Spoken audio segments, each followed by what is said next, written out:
Begini gambaran situasi terkini kota Mariupol, Ukraina yang terus dihantam serangan udara oleh Rusia.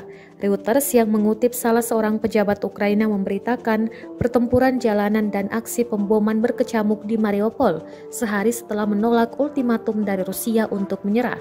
Ratusan ribu warga Ukraina diyakini tertangkap di dalam gedung tanpa akses makanan, air, listrik, atau pemanas.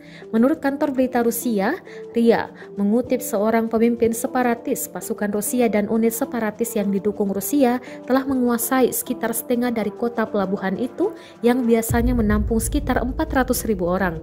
Sementara menurut Gubernur Regional Pavlo Kirilenko, pertempuran jalanan terjadi di kota itu di mana baik warga sipil maupun tentara Ukraina diserang oleh Rusia. Wakil Wali Kota Mariupol, Sergei Orlov, mengatakan kepada CNN bahwa kota itu berada di bawah blokade penuh dan tidak menerima bantuan kemanusiaan.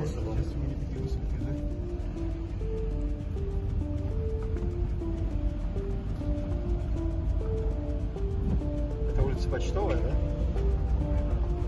Вот здесь еще надо.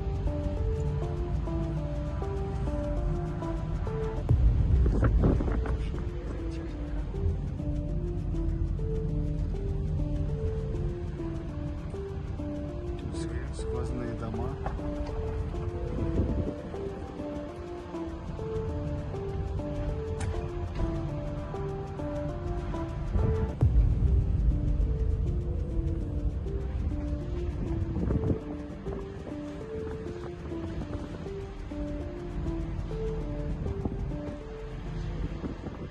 Terima kasih sudah nonton.